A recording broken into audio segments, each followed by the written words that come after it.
continuous efforts to promote trade with important international markets in line and objectives of Government of India. FIEO is a single window solution for all those intending to trade with India. Deepak ji, Mr. Moorthy, I would like you to see our website www.fio.org. It is a very dynamic website, and even during this period of COVID, we update the website on a real-time basis with all the notifications, everything about COVID.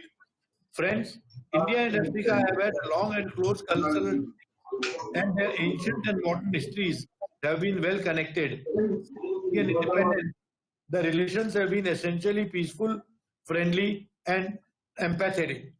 To promote India-Africa trade and economic relations, Ministry of Commerce and Industry regularly reviews India's trade with Africa through institutional mechanisms like joint commission meetings, joint trade committees, and joint working groups.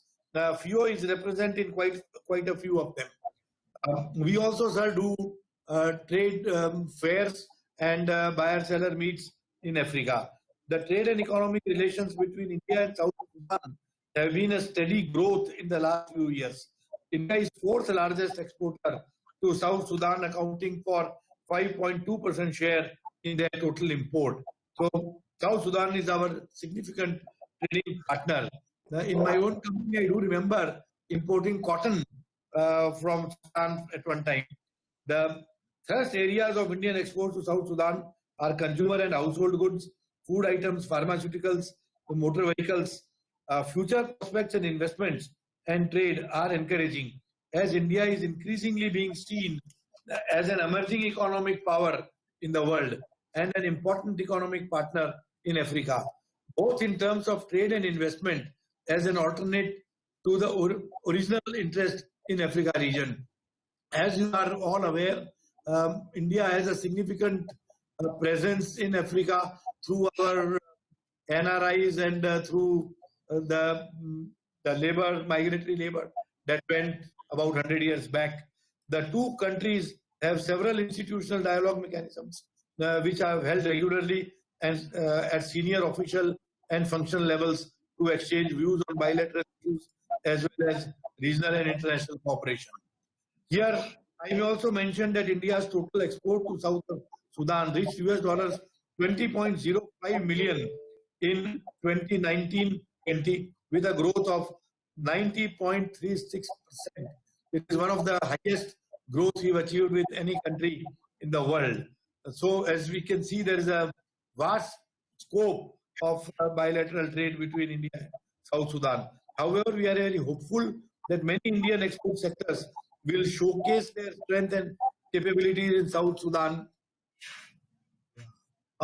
Finally, I got my face. Thank you. It is in our constant endeavor to provide a common platform for businessmen of both the countries to enhance economic and trade relations. Today's meeting is another step in this direction.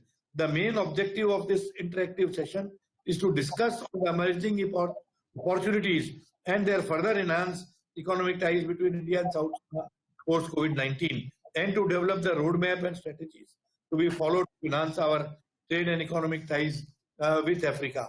I am sure the Indian companies present today in the session would take advantage by interacting with the dignitaries present here. With these words, I would like to again thank Dr. Deepak Vohra, Special Advisor to Prime Minister Lesotho, South Sudan and Guinea-Bissau, and Mr. Dakshina Moorthy, Ambassador of India to South Sudan, and wish today's interaction all success. Thank you very much, sir. Thank you for sparing your time. And now you can also see my face, so you'll remember me. Thank you. Delighted. Delighted. Thank you. Thank you, President sir, for giving us and the setting up the tone this afternoon for our next speaker. I think the man don't need any introduction, but let me give a little brief about Dr. Vohra. I think he served as a secretary to MEA, and he was also ambassador to ambassador of India to Poland. and currently he is, the special advisor to Lesotho, South Sudan, Guinea, and also I may also, highlight that he's also special advisor to the Ladakh Autonomous Hill Development Council, Leh and Kargil, and he's been serving as an Indian diplomat in various other countries like France, Tunisia, US, Spain, and many others. I believe he was. I also read that he was also one of the special officer on for the technology advisor to the Prime Minister of India. And I think he don't need any introduction, but let us welcome him. And as he brings an extensive insight and the expertise on matters of development in the developing countries and understanding political mechanics in Africa. So I would request Dr. Deepak Vohra for his special address, please. Thank you very much. Can you hear me? Can you hear Yes. me, Mr. Sharma? All right. Yes, Thank you very much, President Saraf. What an honor to interact with you again. Ambassador Moorthy, welcome. Nice to see you again. You are where I used to be many years ago. And Mr. Sharma, Ms. Tede, always a pleasure. I served as ambassador to Armenia, Georgia, Sudan, South Sudan, Poland, and Lithuania, 6 countries. और अब मैं दक्षिण Sudan, लिसोथो और गिनी बिसाओ के प्रधानमंत्री का विशेष सलाहकार हूं और 2 मेरे पति भारत में हैं, कारगिल एंड ले, तो मेरा दूसरा नाम द्रौपदी है, मेरे 5 पति हैं totally. One of them happens to be in India at the moment for medical treatment. He's 6'2", my height. So please send me a nice couple of good shirts, one of you, so I can give it to him, cotton shirt as your gift. Well, let's spend the next 20 minutes, 25 minutes, taking a very quick look at what Africa is all about. Of my 47 years and counting in diplomacy, I find that I'm attracted more and more to this continent, angry, upset, and yet at the same time totally in love with Africa. और जो मेरे 47 साल diplomacy में हैं, लगभग 30 साल उसमें से अफ्रीका में गुजरे हैं. Of the 54 countries, I have visited 42. So that gives you a rough idea of my affection for Africa. Served in Nigeria, Benin, Cameroon, Chad, Sudan, South Sudan, Tunisia, 7 African countries. And now, of course, special advisor. So if you're ready, we'll begin with this PowerPoint presentation. I'm going to share my screen with you. And one of you, perhaps you, Mr. Sharma or Ms. Teddy, would remain on so that in case the thing goes bust because we are using somebody is using some Chinese software and they don't like me at all. So if it goes bust, then what we'll do is we'll restart. So I'm going to share my screen now. Now let me see what I have to share, the application window, if I can open it. I'm not even sure that I can. Yeah. Are you able to, oh dear. Are you able to see my screen now? Not yet, sir. Not yet. Right. Then let me see, why doesn't that appear, the application window? We tried it out today. It worked very well. Now let's see. What do I do now? Okay, it says your entire screen. I don't want the application window. Which is the application window? Screen icon. I'm going to try. First, you have to press on the share screen button on your screen. Yeah, but I'm looking for what to the share. application window. Yes. Are you able to see the window now? Not yet. Not yet. Yes or no? Oh, no, sir. No. Let's stop sharing. So I really Yeah, don't know. your screen is visible, sir. Just that you need to click on the application that you want to That's what share. I'm doing. I clicked on the application. Nothing happens. ये पक्का तीन वाला है. Try करता हूँ. Let me stop sharing and then start sharing again. Okay. I'm going to share my screen. I'm going to share the application.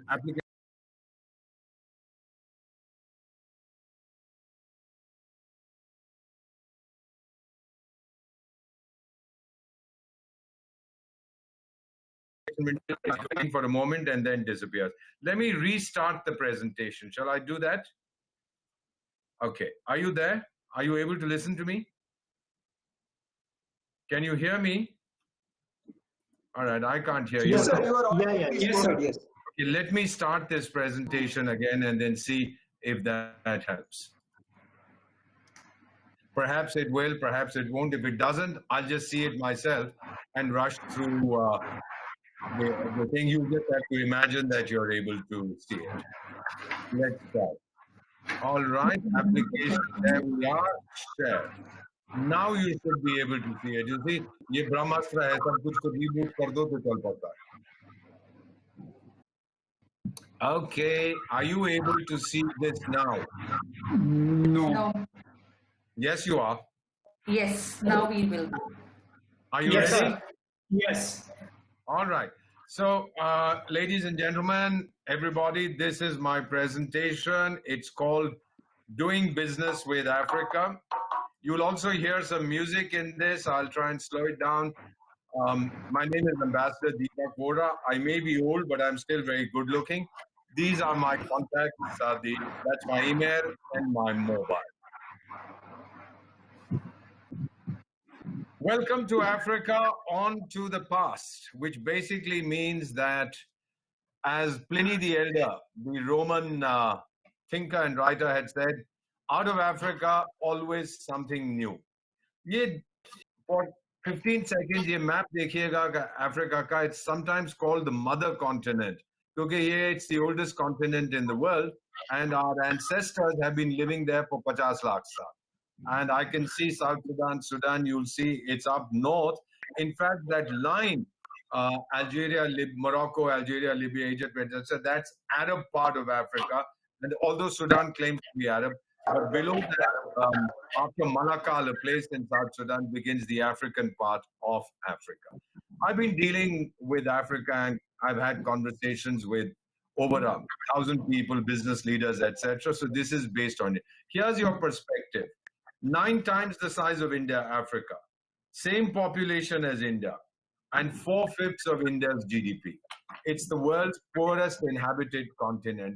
Natural resources बहुत हैं, लेकिन कुछ नहीं है. और जो आपकी image है ना कि अफ्रीका बहुत गरीब है, all this comes from these fundraising appeals. तो हमारे एक मित्र हैं in Rwanda, his name is Wainaina. तो उसने बड़ा अच्छा एक ऐसे लिखा था कि अफ्रीका के बारे में कैसे लिखें.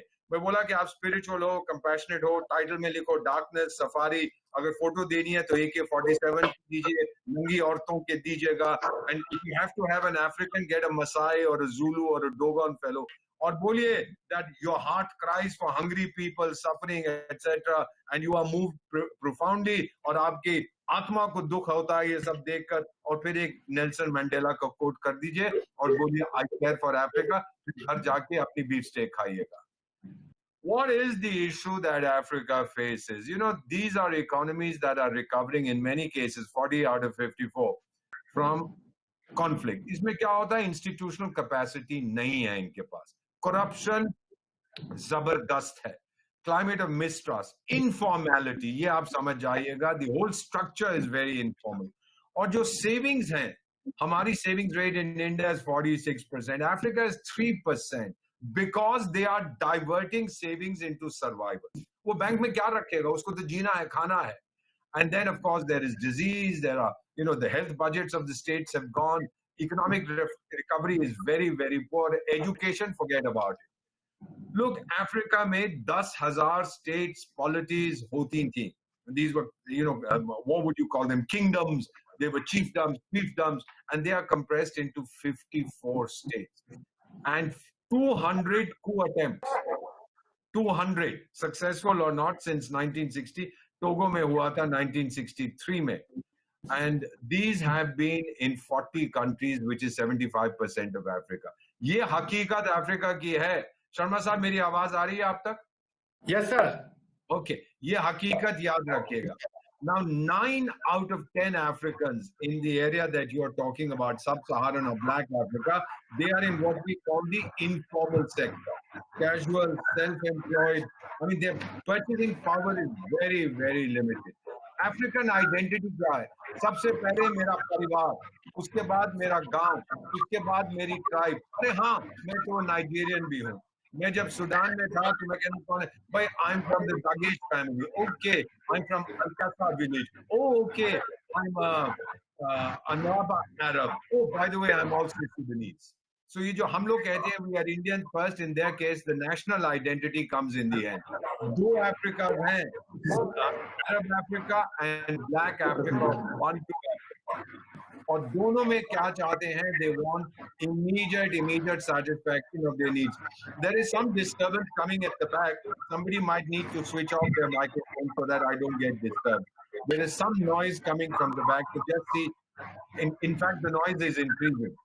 So please just mute your microphones. Mr. Sharma, you keep yours on, the others muted, and later unmute. Thank you. The noise is gone. Unmute yourselves for the conversation.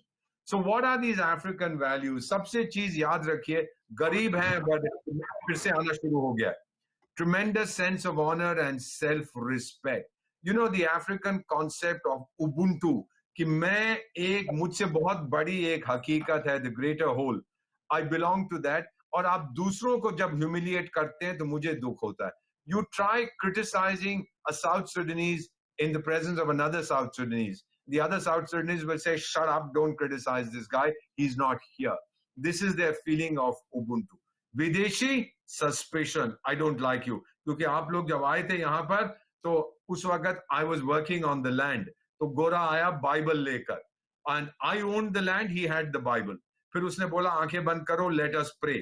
When I opened my eyes, the Gora owned the land and I was holding the Bible. Now this is their feeling.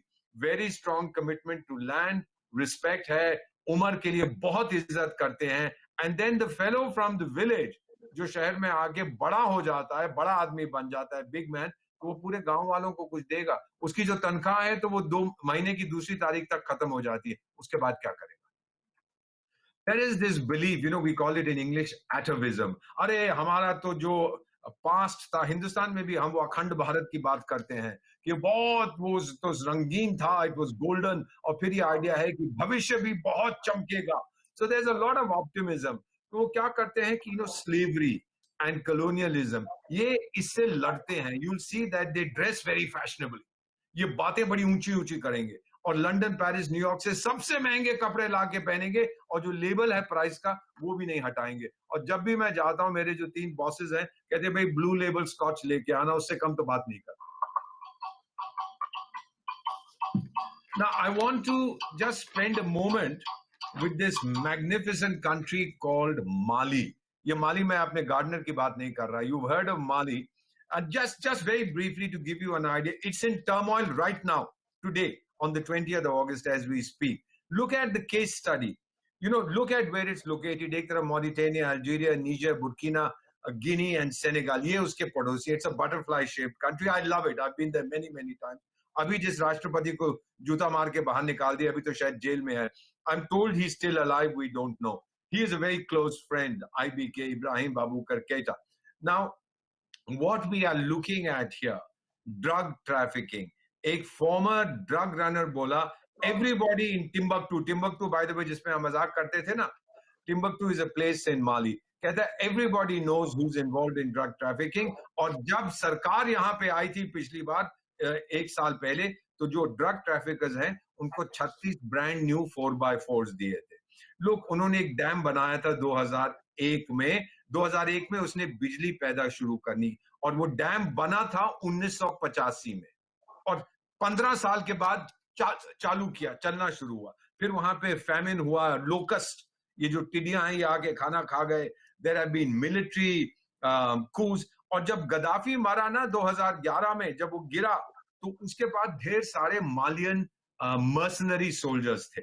We call them Tuaregs. They are people from northern Mali. वो सब उसकी armoury को खाली करके बड़ी तोपें लेके माली में वापस आ गए. And then they linked up with drug traffickers. They said, look, northern Mali, there's no government here. Let's make this the drug capital of the world. Then France intervened, etc. And now, Mali mein, there's been another coup. Mali was a poster child for democracy. I'm afraid that is not true.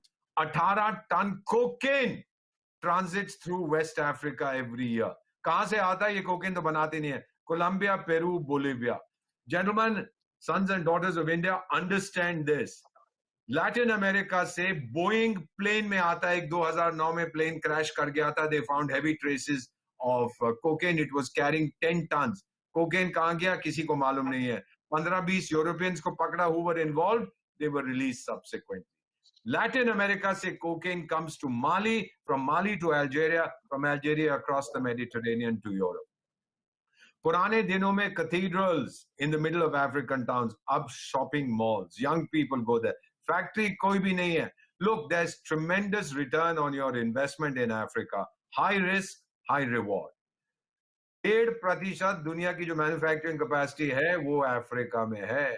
1.5%, ladies and gentlemen. Asia has about 30% of global manufacturing capacity. Africa has 1.5%. Why are they so poor? They've had historically so many rich empires trading with several parts of the world. Incidentally, when I was talking to you about Mali, let me tell you that in the 14th century, they had an emperor called Mansa Musa. He is supposed to have been the richest guy who ever lived. $400 billion उसका net worth था at today's prices. तो ये Cairo गया, हज पे जा रहा था. He went through Egypt. इतना सारा सोना बांटा इसने कि इजिप्ट की इकोनॉमी को बर्बाद कर दिया. लेकिन उसका साइड इफेक्ट क्या था कि जिन लोगों को यूरोप में पता लगा कि यार ये देश है, इसके पास तो बहुत सोना है, तो 3-4 वहां से बकेनियर्स, ये जो पायरेट्स होते हैं, पहुंच गए, adventurers, and then the rest is history. Mali soon became a French colony. So, you know, जिन देशों के पास तेल है, अल्जीरिया, लीबिया, गैबोन, नाइजीरिया, दुनिया के सबसे अमीर होने चाहिए, सबसे गरीब हैं. And 40 African countries कोई ना कोई तरह की जंग में लगे हुए हैं since 1980. Extreme poverty. तो क्या होता है कि radicalization becomes very easy. And you know, the World Bank, Western policies, ये अफ्रीका को बर्बाद कर दिया है. ये failed states जिनको हम कहते हैं, सब अफ्रीका में हैं. Very weak domestic institution. Economic activity क्या है? Oil, diamond and plantations, जिसको हम कहते हैं enclave production. A small fraction, अभी तो अंगोला के राष्ट्रपति को निकाला है, उसकी बेटी से मैं मिला हूँ लंदन में, वो बहुत गरीब है. Estimated net worth is only about 2 billion, billion में 9 जीरो होते हैं, $2 billion US. उसकी तनख्वाह होती थी $40,000 राष्ट्रपति जी की. 2 billion उसको किसी जिन या भूत ने दिया होगा.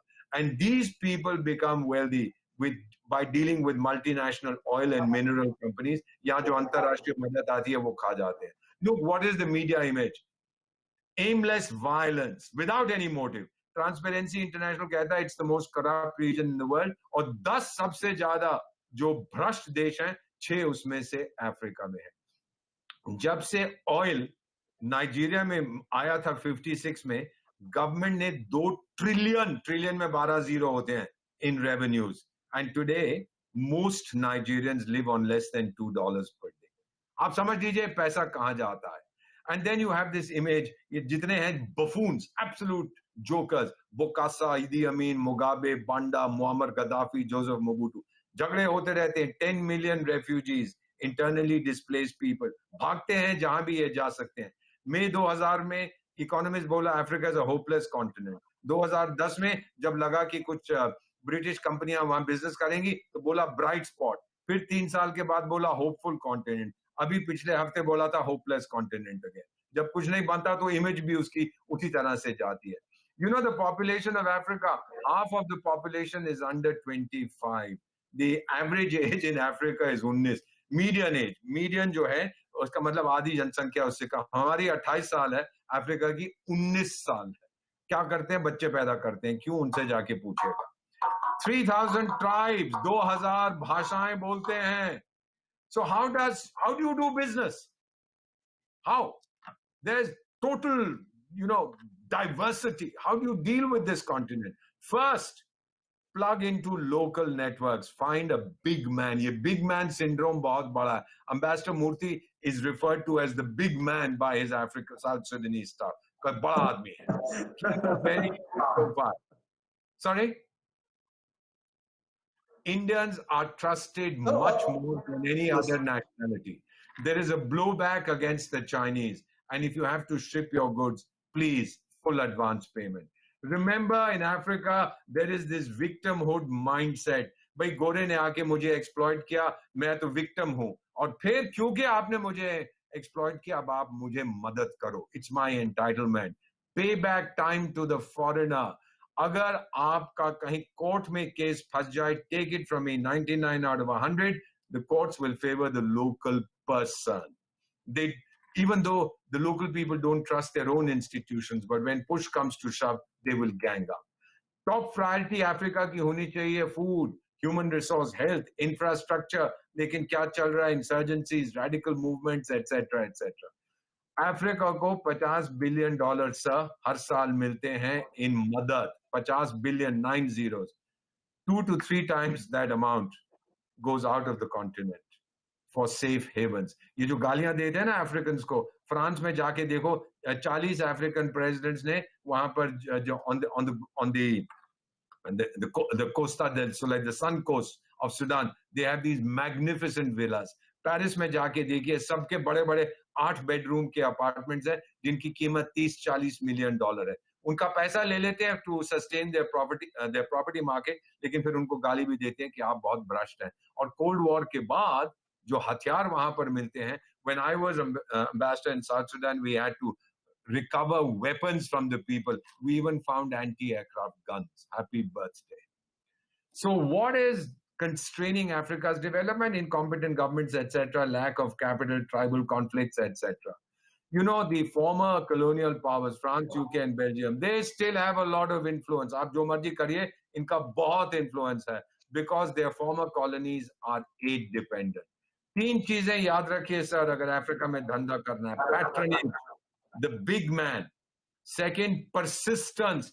Keep trying. They won't trust you easily. Or तीसरा, performance. The 3 P's: patronage, persistence, performance, and gifts they happily accept. Look, African culture is very flexible, relationship based. It's an informal culture. It's not rigid like the European culture. आप किसी के घर नहीं जा सकते Europe में without an appointment. Africa में जब मर्जी जाओ, चले जाओ, go and eat. But be ready to play their game. My advice to you as an honorary African, the path is long and treacherous. So as the old saying goes, let us tread very, very carefully. Let us travel safe. Thank you very much for giving me your attention. I'm more than happy now to take questions. Ambassador Moorthy will answer your questions. I listen to his reports. Thank you very much indeed. I'm going to stop sharing. Yes, ma'am. I thought that. Thank you, Vohra. Thank you for sharing, the key insight about the African region. Also, I hope I didn't take more time than I should have. Yeah. And thank you for sharing, the identity of the Africa region as a whole, where you have mentioned about, the 3 P's: patronage, persistence, and the performance. Now, going further, I would welcome the ambassador of India to South Sudan, Mr. S. Dakshina Moorthy. Before, welcoming him, I must give a little brief about him. He has assumed charge as an ambassador to this country, I think in the month of June 2018, and he has earlier held diplomatic positions in the Indian missions in Laos, Dubai, Mexican, Myanmar, and Saudi. And he also served as, the administrative Gulf protocol divisions in the MEA. So I would request Mr. Moorthy to please present his keynote address. Thank you. Thank you, Mr. Manish. Ambassador Deepak Vohra, nice to see you, sir, after so many years. Still, you look like same. Still, I remember you. No. Still, I remember I was going on my first posting to Vientiane. Then you were the first person giving us lecture about foreign policy. Our Foreign Service Institute in Angkor Bhavan. Still, I remember the small dingy room that we had that interaction. Very nice to see you, sir. The presentation made by Ambassador Deepak Vohra is absolutely 100% correct.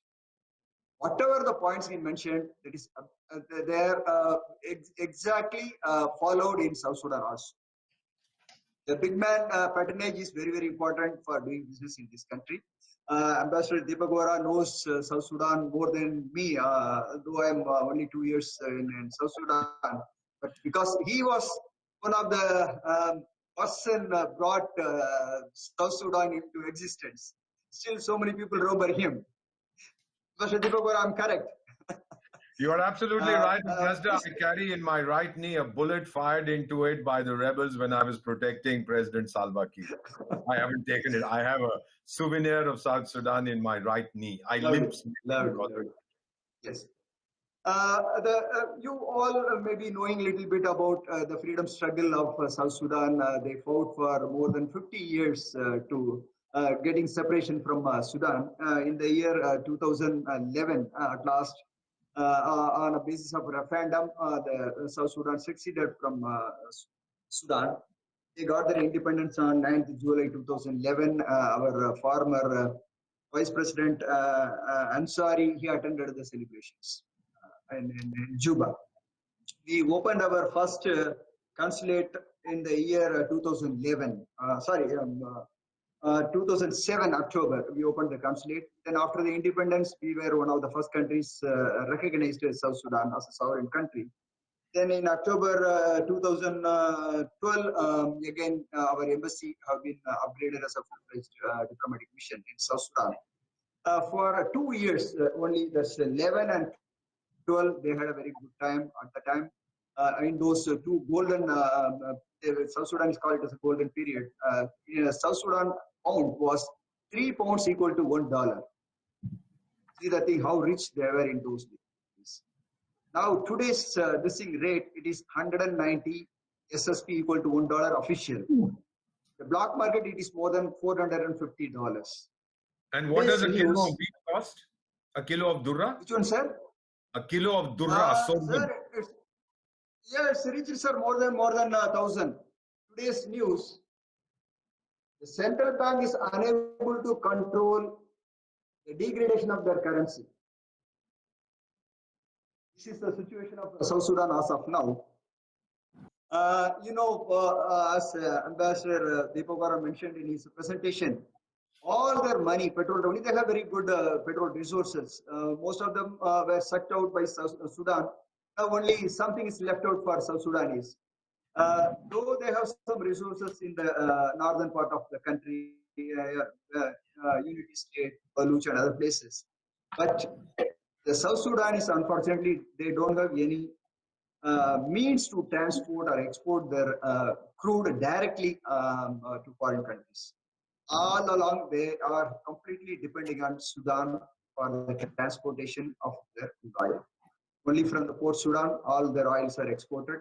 South Sudan is charging more than $12 per barrel as a transportation charge. That much revenue is without any effort, Sudan government is earning. All the four partner country in crude oil business in South Sudan, that is ONGC, also one of the partners. Apart from Petronas and the Chinese National Petroleum Company, the NIPET, they are the four important partners.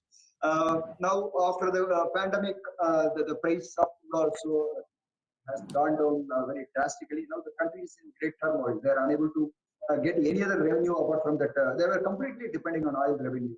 Now that's also gone down. Even they were unable to present their budget in the month of July. They left as it is. They said there are no funds in the government. And that non-oil revenue, it's also going to some other packets. This is the situation in this country. Now, very recently, they signed, the rebel groups signed an agreement with the government, President Salva Kiir's government, in September 2018. The mediators were their neighbors, again, the Sudanese, Ugandans, and Ethiopians. The IGAD, East African group, they also helped for reaching an understanding between peoples and the government. After signing of the agreement, the new government was expected to be formed in another 6 months, but they took more than 1.5 years to form the government. In the month of February, they formed the unity government. Now they have one president, President Salva Kiir. He's president for so many years. He's a personal friend of Ambassador Vohra.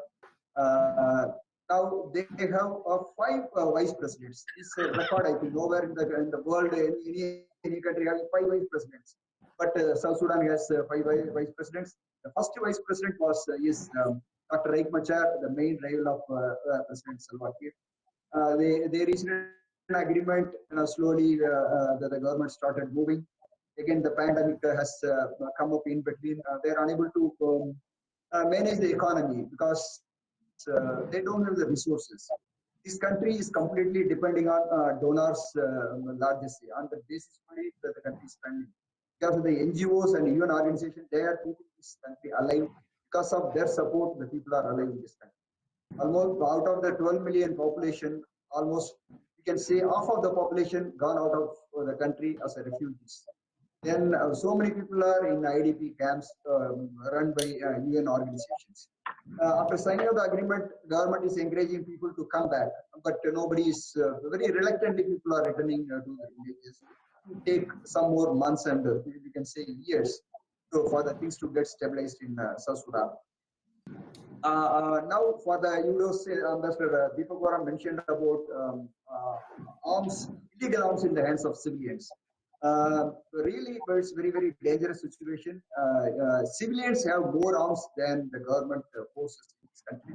Even the cattle keeper, the herders, everybody having AK-47. That's a very common one. Last week, the new government decided to disarm the civilians. There were some objections, some fighting. More than 200 people were killed in only one day. This in government operation. Now almost the government has withdrawn that disarm movement campaign. Now international organizations and NGOs are requested to go and talk to those herders and villagers to obey the government regulations to surrender their arms. But the villagers, the herders, they demand government guarantee for their security. But the government is unable to give any assurance of their security. That's why the fighting is still going on in Jonglai state and Pibor. So many people are getting killed. The inter-tribal clashes are very rampant in the state called Jonglai. So many people killed. The government formed a high-level committee under one of the vice presidents. He's regularly visiting that area. He is convincing the tribal chiefs to control their youngsters. But they are not succeeded much. But government is trying their best. Apart from that, we have around 2,400 Indian peacekeeping forces in South Sudan. Under the force commander of UNMISS, United Nations Mission in South Sudan, Lieutenant General Tinaker. It's a very honor for the Indians. Only Indian general is in charge of the whole peacekeeping operation of South Sudan. They are doing very well. Indian, to compare with other peacekeeping forces stationed in this country, more than 19,000 troops are here in this country. One of the largest peacekeeping mission of the entire world is South Sudan. The Indian peacekeepers are highly respected. They not only doing the peacekeeping operation, but helping the local community also. They are doing a lot of community supporting services. They are running veterinary clinics. Veterinary, people around house. The cattle population is more than the human population of South Sudan. There are plenty of cattle, but they are not properly utilized. On over the cattle, people are getting killed also. Every day you can see 10, 15 kills. The people go one tribe will go and steal the cattle from another tribe. This kind of thing really creating a social tension. That's why the government is now slowly telling even here the people when you get married, you go to pay dowry to a girl in the form of cattle. Depends upon her height and physical condition. She demands more cattle. The people who are having these resources, they are easily able to get the girls, but others there are no other ways except to go and steal. This is happening in this country. Indian peacekeepers doing very well. Even the President Salva Kiir, all the top leaders, they're very good words for Indian peacekeepers. And the Indian community is very less. Around 1,000 people are here. People from Gujarat, Rajasthan, Tamil Nadu, Andhra, all are doing very just in small way. Because of the security situation, still people are very apprehensive to come over to South Sudan. to make investment. But the leaders, whoever I meet, immediately the next thing they ask, Ambassador, please ask your Indian business people to come forward to make investment in agriculture sector. Even they demand one Indian hospital in Juba. Most of the top leadership, they go to India for medical treatment. It's medical tourism, okay, we are benefiting a lot, but the government, the common people really suffering. That there are no medical facilities at all. This pandemic situation, it's said that the entire country, they have only 2 ventilators. But that was donated by some NGO or this thing. Even the Chinese, generally, they give some medicines also once in a while, but they have more say for all good reasons or bad reasons we can call. But Indian are highly respected. Very recently, we donated a huge consignment of medicines, life-saving drugs to South Sudan. And we are offering a scholarship under ICCR for higher studies.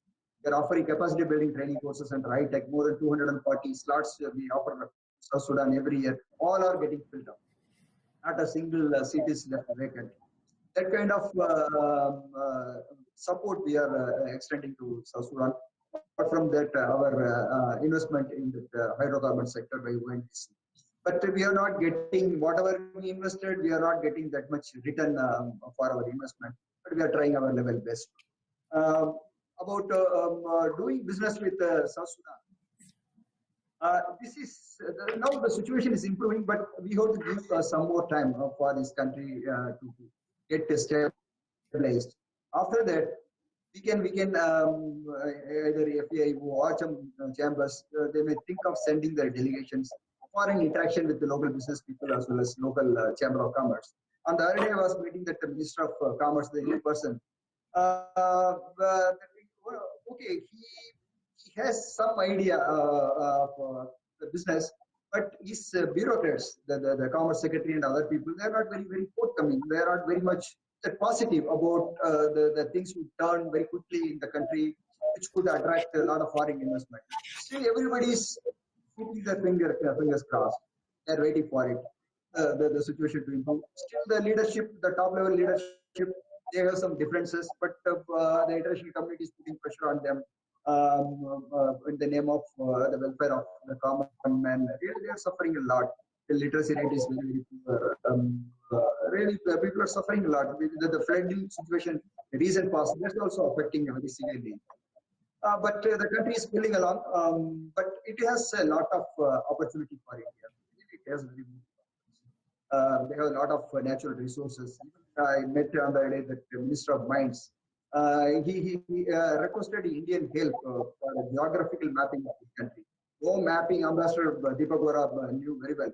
Not a single geographical mapping was done in this country because they are doubting the foreigners. See, if somebody come and do this kind of this mapping or testing all the things, they say they may misuse their natural resources. Here, another thing is the land is a very big issue. The land belongs to the tribe, not to the government. Every community is owning the land. Suppose there are 64 tribal groups in this country, all the 64, they own the control over the land mass of this country. Even if anybody wants to start a business, it's very difficult to get land in this country. Land is a big issue. Now, on the other day, I met the new urban development minister. Then just now, they are planning a bill for land reform in this country. I don't know when it will be passed, then how they are going to convince the tribal leaders to part with the land they are owning. Now, you can power, though the country having huge oil resources, there are no electricity available. Running electricity in this country is safe. It's not available. Very recently, the Juba, one private player, started one electricity distribution business here. He brought imported some huge generators, diesel generators. He started distributing electricity in a very small way to some packets of the city. Otherwise, there are no roads in this country. Only one stretch built by the Americans very long back, reaching up to the Ugandan border around 200 kilometers. That is the only tar road available. Otherwise, there are no roads. All are muddy roads all over the country. Recently, they partnered some oil with the Chinese company to make roads around 700 kilometers of road. Every day they are paying around 20,000 barrels of oil to Chinese for that road project. That's also not progressing very well. This is the general situation. Or is the political? There are no fighting, very severe fighting happening in the country. But some rebel groups opposing the present government, they have some clashes in some parts of the country, the southern part of the country, Chongla and other places. The government is trying to control the situation, but I don't know how much time it will take for the government to bring everybody on board for the betterment of the country. It will take some more time. Any other questions from the audience? This one for Raise hand. this is a general idea about South Sudan. Thank you, Ambassador sir. Thank you for sharing the in-depth view of how South Sudan is going through, and I would now request our exporter members, if they have queries regarding what the presentation Dr. Vohra made and what Mr. Moorthy has said. If anybody has any query or question for them, you can please raise hand button so that. Okay, so now we have Mr. Since Ambassador. I want to add one small thing about the business. Mr. Manish, sorry Yes, to please. interfere. See, about the business, I have forgotten to mention. See, most of the Indian-made things are imported through the third country. That is through Dubai, through Uganda, through Ethiopia, through Kenya. There are no direct business between South Sudan and India. Very small level, some people go, they carry hot cash to India, then they buy some pharmaceutical items or some small textile items from India. But the direct business is not taking place because of the distance. They say they don't have any port of their own. This is a landlocked country. Even from the port of Mombasa for a container reach Juba, it takes a month. On the way also, the roads are not very good. That's why the local business people, they prefer to import Indian things through the third country as early as possible. For a clear picture, I recommend in the near future, once the situation is stabilized here, a delegation from the chamber, FIEO, or somebody visit, then they can have an interaction with the local traders as well as chambers and the government officials. That would give them a clear picture what's really happening, how to go forward in the future to promote the trade between India and South Sudan. Please. Thank you. Thank you, Doctor. Thank you, sir. I would request now Mr. Pranay Bhattacharya. Please unmute yourself. So, Mr. Pranay, you can please unmute yourself. Ambassador Moorthy, send me a message, please. I'd like to communicate with you. Send me a message. Send me your mobile number. I spoke to Riyak Machar a few days ago. Okay, right, great. Now, his wife is a defense minister, Angelina. Sorry, go ahead. Whoever else was there. Okay, please, Mr. Bhattacharya. Sorry. Mr. Pranay Bhattacharya? Hello, everyone. Am I audible? Yes, yes. Nice connecting here. Thank you for organizing this. If you know, there is, a chamber of commerce or some kind of a body in South Sudan that can help us get list of importers there whom we can, contact and discuss business with. Yes, sir. May I answer your question immediately, and Ambassador Moorthy will end. आज सुबह मैंने फिर वापस से मुझे को message दिया आप मोबाइल से बंद कर दीजिए sir, because I'm hearing your voice. Thank you. To answer your question, whether there is a chamber of commerce, there used to be, we helped set it up. But if you expect that they will respond to you, happy birthday, you won't get a response. The applicant systems are not are not formalized yet, particularly in conflict-ridden young countries. Look, South Sudan is the youngest country in the world, and they just do not have these systems in place. So what you need to do is have personal contacts through the Indian community, and more than anything else, through our missions over there. In my ministry, and I know that this because I'm involved in the selection procedure, we now send our best people to the most difficult countries.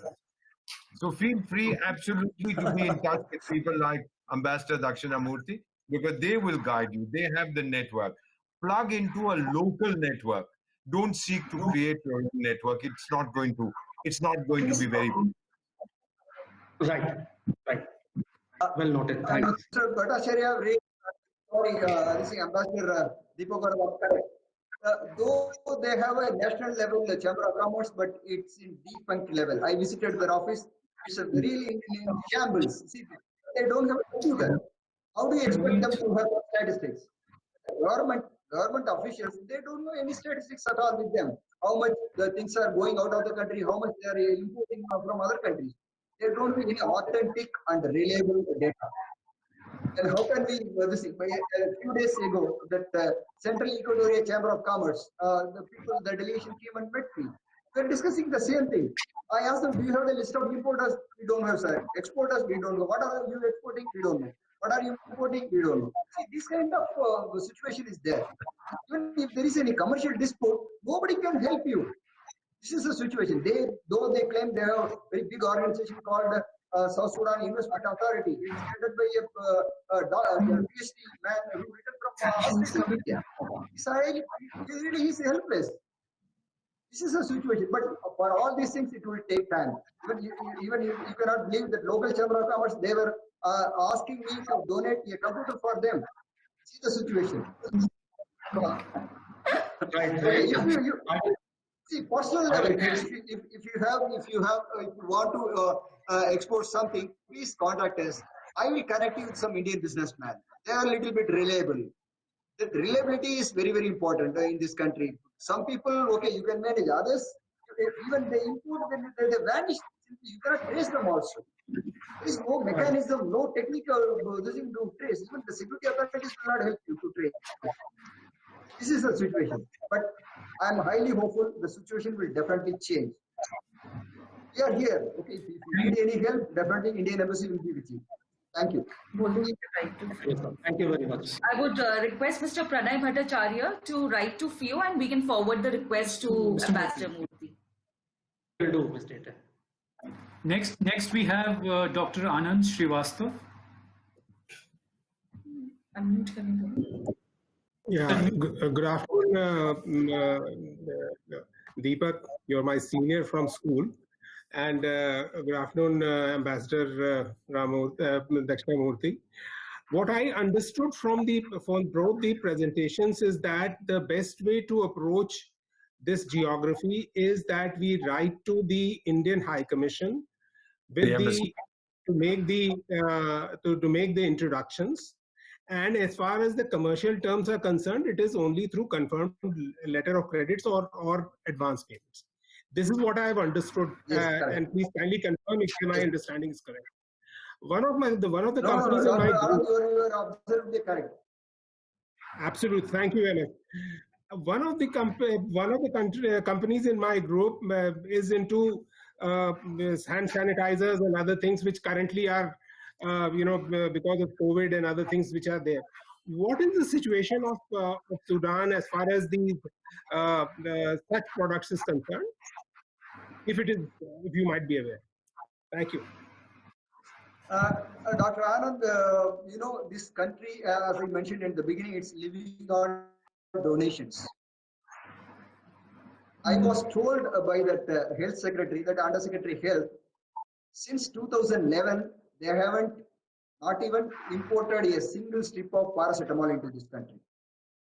All the drugs, all the pharmaceutical items are donated by the donors, Western countries. This is a situation. The network of their healthcare system is very, very, very poor. Even that hospital located here, it's called the Juba Teaching Hospital. That is considered one of the biggest hospitals in the entire country. It's in shambles.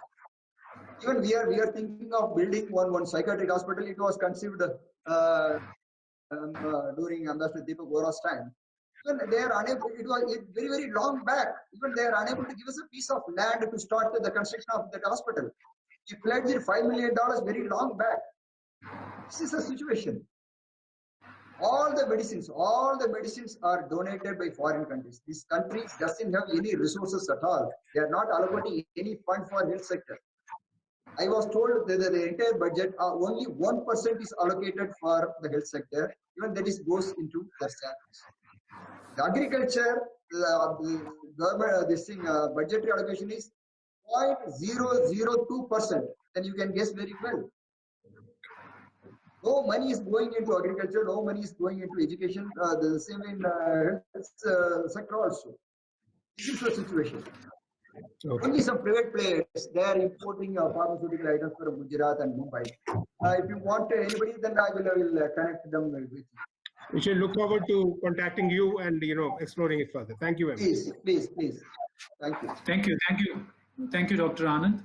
The next gentleman is Mr. Jayesh. Please unmute yourself. Yeah. I would really take this opportunity to say hello to Mr. Deepak Vohra, and if you could remember me, and I would like to tell all the participants exactly what Mr. Deepak Vohra mentioned, because I am the testimony of it.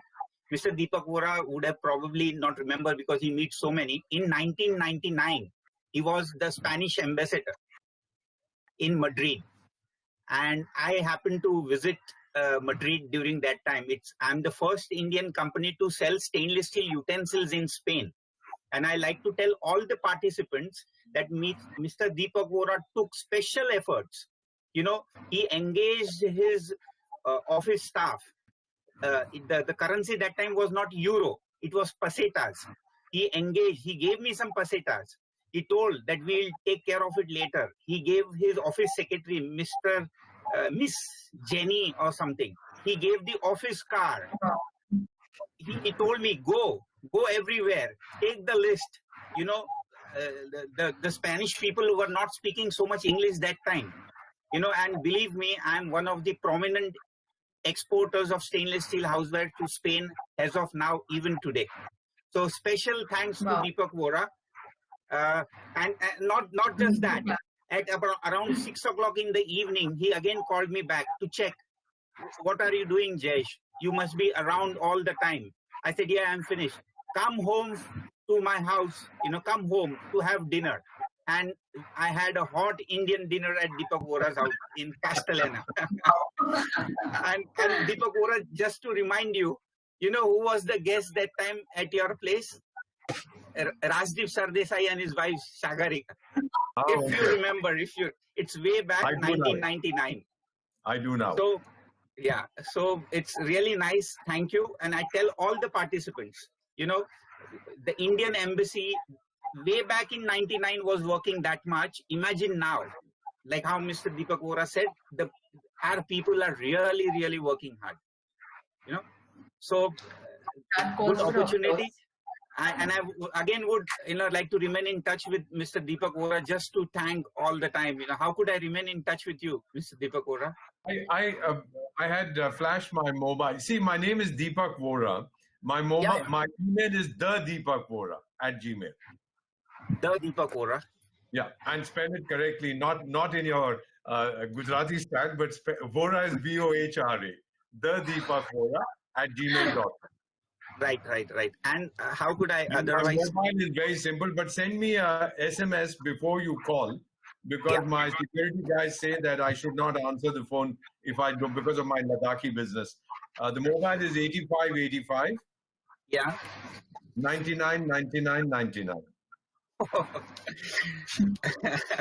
Just send me an SMS and I'll call you back. There's the IB fellows, because of your friends across the border in India, they put a price on my head. So, तो कहते हैं अगर आप number पहचानते नहीं हो तो मत बोलिएगा, बट मौत से कौन डरता है यार, जाऊंगा अभी तो 50 उनको लेके जाऊंगा, ऐसे नहीं जाता. This is Deepak Vohra at his best, Thank you. So thank you once again, Mr. Deepak. It's long, I remember. I'm still one of the most important exporters of stainless steel to Spain. Okay. Wonderful, wonderful. You know, Thank you. Mr. Manish Sharma, may I just say at this point, I think, while Ambassador is still there, Ambassador Moorthy, that the big things that I believe South Sudan needs now, one is food. And there they will be able to provide the funds. If we can give them, the big thing for them is durra, sorghum. That big. Wheat also, there is a demand. Rice, there is a demand. Not basmati, they can't afford it, but that broken rice. Then pharmaceuticals. I believe that there is demand for it, even though medicines are not available. And where they are available, it's 3-4 years past the expiry date. So, but pharmaceuticals which come in at the moment from Uganda, there is a demand for that if you can find the right people. Garments is in demand. I was surprised actually. I keep getting, Ambassador Moorthy, you give these medical visas, so these people all get in touch with me. I'm supposed to be their local chamcha. So they all sort of contact me, kya kare? But they wear kapras made in India, bought in South Sudan. Then 2- and 3-wheelers. I think in automobiles, that's the big sector for us. And then I would say books in English. They are desperate for books in English because whatever they have, literacy is about 25%.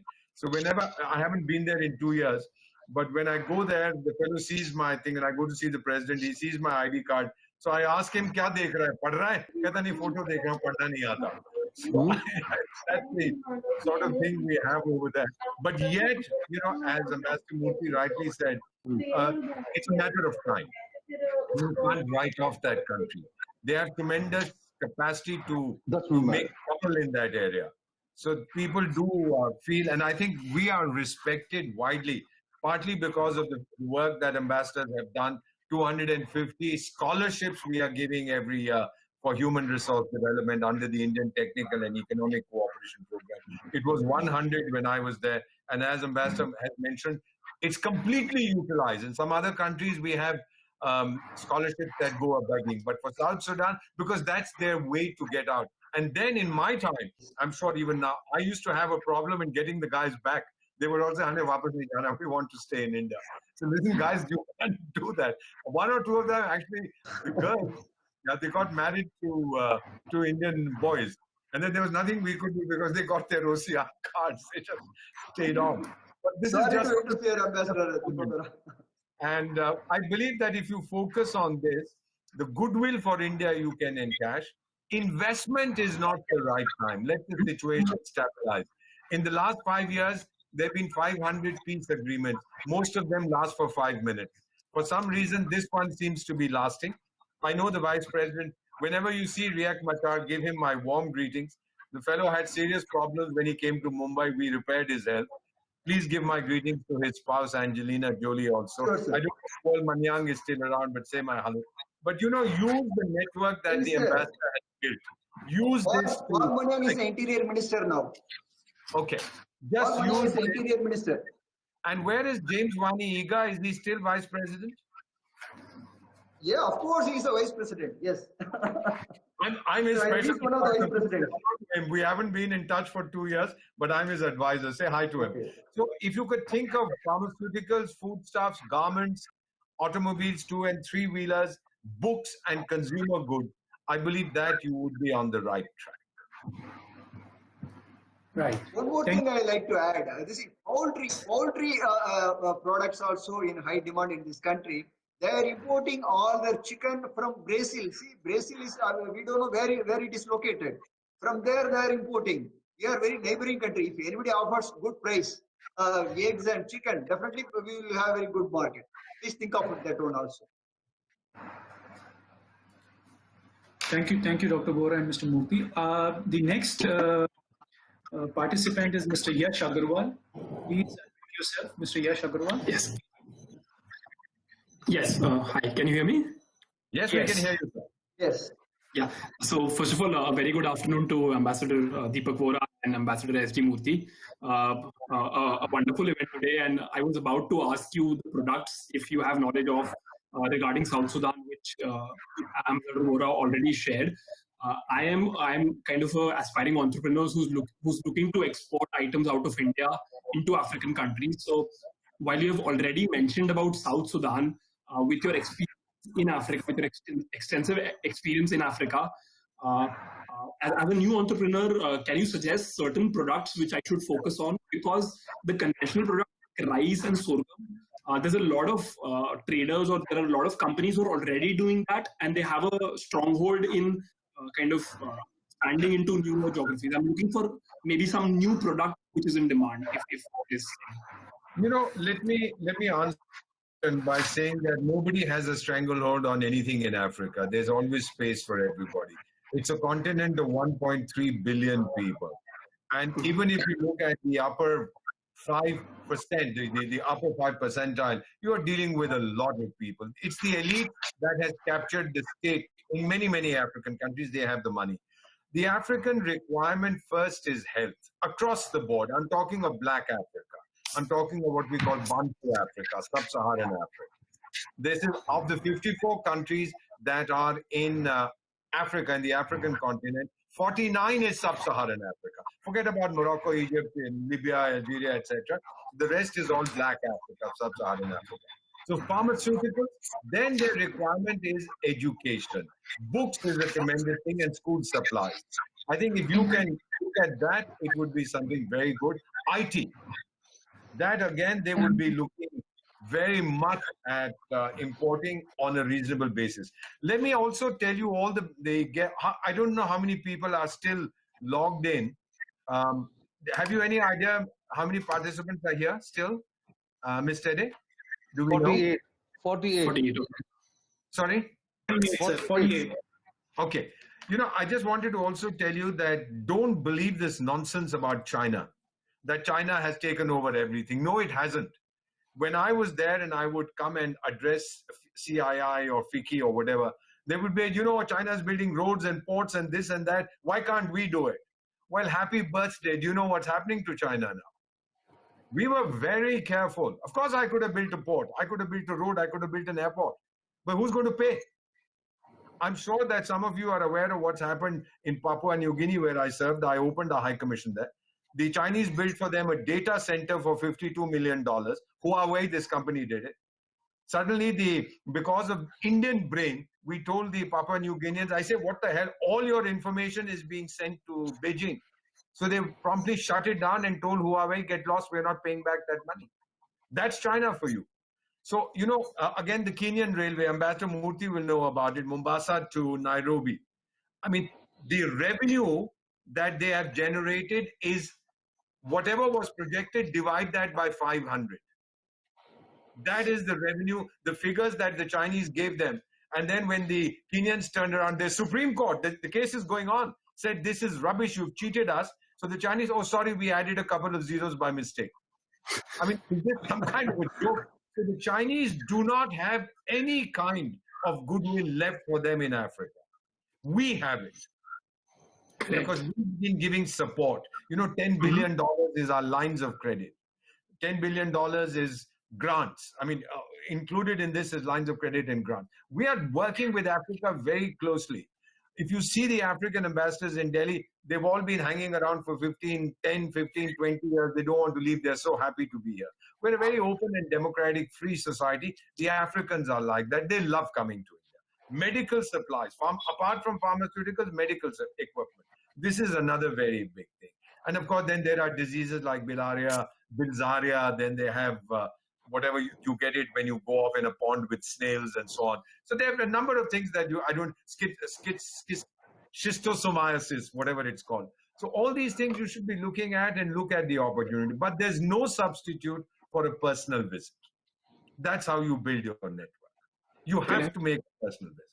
Getting a visa is not easy. They imagine that everybody in the whole world wants to become an illegal immigrant in South Sudan, where their annual per capita income in PPP terms is $200. Mine in PPP terms is $6,000, but every Indian wants to be an illegal immigrant there. So they will give you the runaround. That's where Ambassador Moorthy can help you get your visa. So wherever it is in Africa, personal contact, that network is extremely important. And don't be frightened. Nobody controls anything. That's the kind of image they'd like to spread. It's not true. Sure. There's Thank place for everybody. Mr. Agarwal, right ahead. I mean, I'm now in the evening of my life. I don't travel as much. I used to travel 150 days in a year till 2 years ago. But you know, I'm getting old, so now I've taken it easy. As I said, decelerated a little bit. But yes, if you want, we'll go again. I'd be a pleasure. Thank you, sir. Thank you for your views. I believe Ambassador Moorthy was about to say something. Before I've lost you.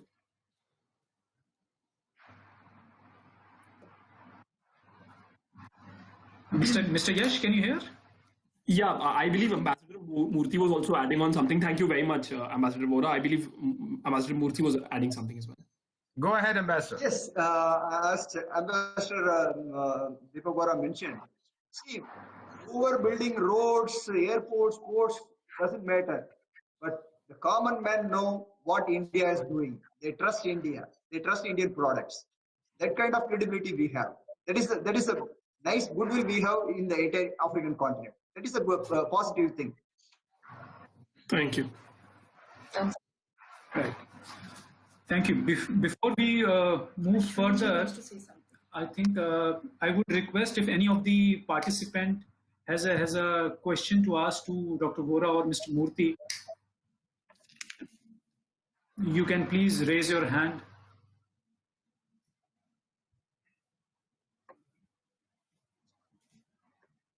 No. Okay. So we move towards the closing and the last thing on the agenda. I would request Mr. Ashwini Kumar, who is the regional chairman, Northern Region FIEO, as he is also the director of the Victor Forging, who manufactures hand tools and other hammers and automotive tools from Jalandhar. I would request Mr. Ashwini Kumar for his closing and vote of thanks, please. Thank you very much, Dr. Vohra, Ambassador S.D. Moorthy, sir. So one thing we forgot, but I remember from your discussion that from your childhood till now, you're first class first. I must compliment you for this. And sir, Ambassador Moorthy, sir, okay, if we want to supply something, so is it a private buying or there is something from the government? For example, Dr. Vohra said we can supply medicine, we can supply books or whatever. And is it a private trading companies who are dealing with, or just it's my luck if I get money, like in Africa? It's basically South Sudan. The UN also buys. UNO, United Nations. And okay, then because one small quote, I must say, I used to travel to Nigeria in 1981 onwards. So there the money was stuck and I was crying. And one of my friends, he was Nigerian. He said, "Hey, my friend, you are in Nigeria, you know?" I said, "Yes." He said, when Russians get angry, they send people to Siberia. When God gets angry, he sends people to Nigeria. So no need to cry. You will get your money if you are lucky. So thank you very much, sir, with all these things. And and we hope, one more request, Ambassador Moorthy. I will say in your embassy, in your house, you must be having some extra room. Maybe if somebody comes and we can have a display counter or maybe a catalogs and few companies, what we can say. I think that will be very good. Maybe by luck, the United Nations people are coming to you. What you can supply? We can supply engineering goods. We can supply books. We can supply these things. So my suggestion and request, if you can have some sort of a room where you can display Indian products. Definitely, Mr. Ashwini Kumar. We will definitely do it. Use please. Don't worry. You send your samples, your brochures, and all the items. Definitely, we will display. Then whoever visit Indian Embassy, then I will recommend this thing to be in touch with your company also. There is no issue at all. Even I will ask Indian business people based in Juba to get into contact with you. There is no issue. Please, you send all your brochures. Great. Thank you very much. Yeah.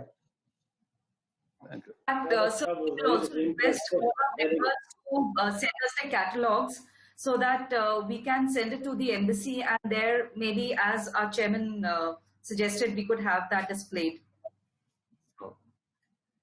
I request FIEO, please send all your members the brochures and other that could be displayed or distributed to locally to business people. You are welcome. Please send us. Yes, there is no issue at all. That's Definitely.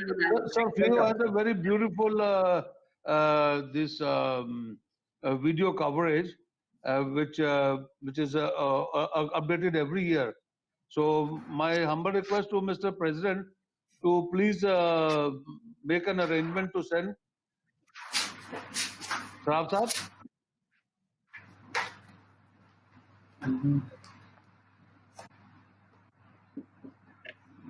I think we are not. Anyway. Oh, so with this,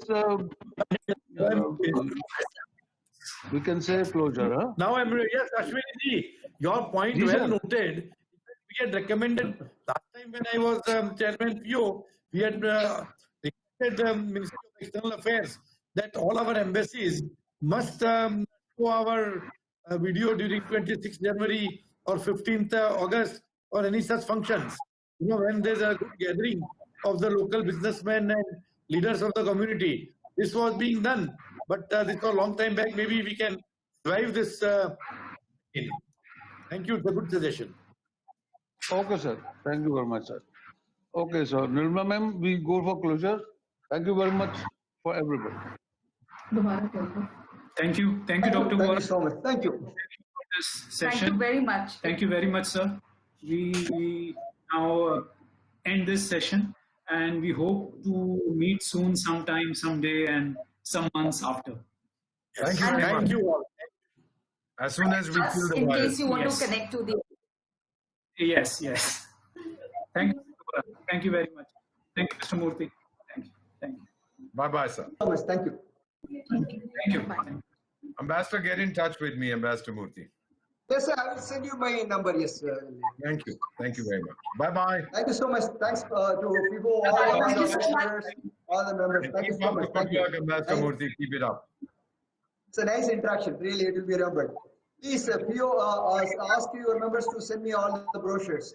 Sure. That could be Sure. displayed Thank in you. embassy. It will be Keep distributed that. with the local union and business people. Thank you so much. Thank you. Thank you. Thank you.